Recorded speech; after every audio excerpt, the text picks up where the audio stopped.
Have you ever shopped for fabric on vacation? With the warmer weather comes graduations, festivals, weddings, reunions, and vacations, giving you opportunities to travel near and far. And adding fabrics to your trip can give a whole new layer of fun and meaning to your trip. Whether you're staying at home or heading across the country, here are 10 tips to make the most of your time and dollars. So stick with me and I'll show you how to do it.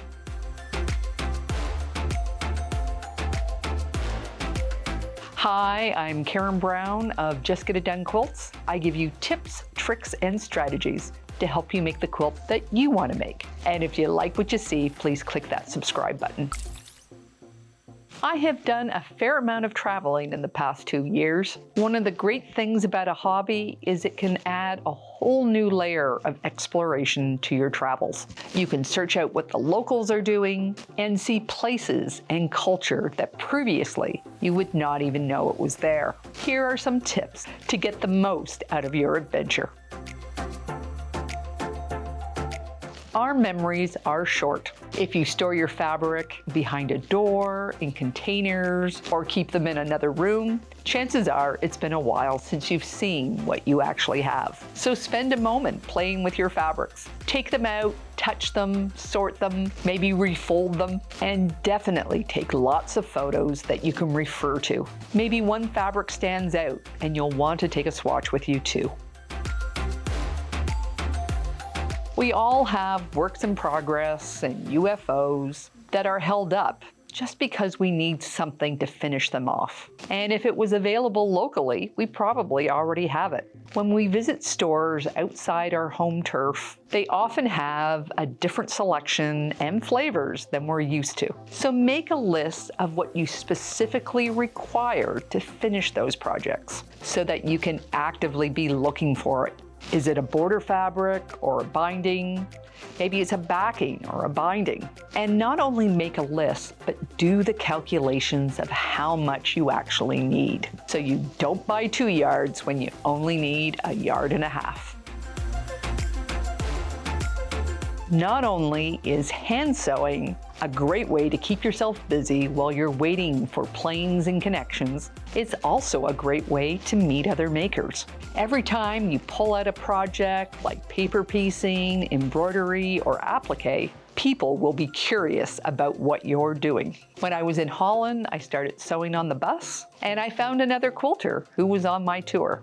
When I was on the cruise in Panama, I could not believe how many other quilters were on the boat and just wanted to chat. Even when I'm in restaurants, subways, and airports, people will stop and chat. And through these local people, you can ask about all the local places to shop and other events that you might not have known otherwise. I have made a video about how to make a sew-on-the-go kit, and I'll leave a link to that down in the notes.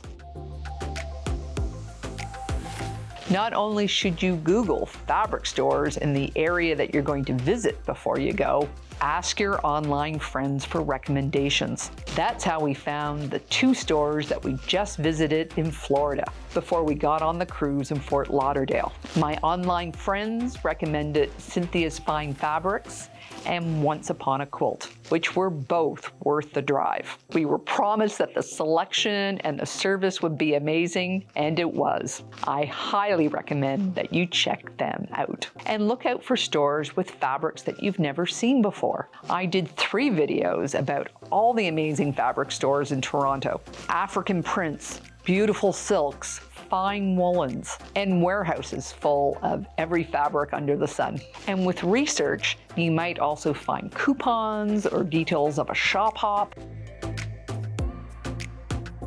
Shopping with friends takes fabric shopping to a whole new level. First, not only can you make a date out of it with lunch and laughs, you can have twice the fun helping others pick out fabric or have others help pick out yours. And they don't need to be quilters to offer good advice. Second, an extra set of eyes can help you see your fabrics in a whole new way. My friend Susan is an amazing shopper, and she can find diamonds in a clearance bin that I just walk by. And third, they can also be a voice of reason. When I traveled to Missouri Star with my quilting buddies, one particular sew sister, Anne, helped me review my fabrics and helped me make some difficult choices.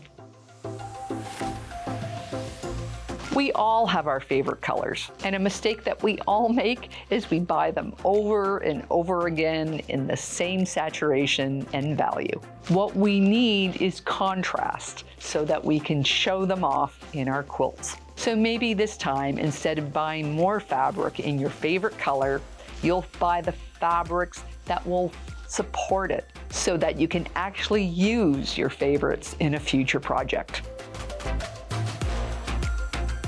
As a general rule, I don't buy fabrics on vacation that I can buy back home. Put your focus on the fabrics that the local store has to offer. In Alaska, there were wonderful fabrics highlighting local scenery, culture, and wildlife. Not to mention all the beautiful patterns there were to choose from. In Holland, I focused mainly on fabric that was either produced or designed there. On my recent cruise through the Panama Canal, I focused on local handicrafts, looking for local molas or woven goods. I found a couple in Panama, but by far, out of all the countries we visited, Guatemala was the textile experience. There was embroidery, leatherwork, woven goods, beading, and quilts. And yes, I did bring a scrappy one home. It's not lined, so I'm going to quilt it on my long arm. It's your vacation and you just want to have fun. But the good memories will only last so long if you come home to a big credit card bill. So do yourself a favor and set a budget. Set aside the cash in an envelope and only spend from that. I know many of you just scoff at a budget, but a budget doesn't mean that you don't get to buy what you like. It just means that you don't get to buy everything that you like. And let's face it, if you have been quilting for more than 5 years, You are probably very close to sable status. Stash accumulated beyond life expectancy. that is, you are no longer building your stash, but managing it. So be picky about what fabrics are special enough to earn a place on your shelf. Fabric is just part of a larger discussion about domestic arts and textiles that connect us to past generations and other cultures. So don't forget to take a walk around local markets and see the local makers. Visit museums and ask about textiles in their collections. Find out if there's a local craft show. Look for tours that walk the fashion districts. Textile tours are about history and culture and will take you to parts of the city that you didn't know existed. All over the world, there are quilting events, both large and small. Shows, workshops, and exhibitions. I can't tell you how many people didn't know about QuiltCon and they only lived an hour away. I personally have visited quilt stores where I found out some of my favorite quilters were there the previous week. And if I had just done my research earlier, I could have flexed my schedule and participated in it. So when you're in the planning phase, don't forget to think about textiles. If you are coming to Toronto this summer, take a look at my 3 videos on all the fabric stores my city has to offer. I have also made a video about my Alaskan fabric haul and my Holland textile experience, and you can check out those videos here as well. So take care, and I'll see you next time.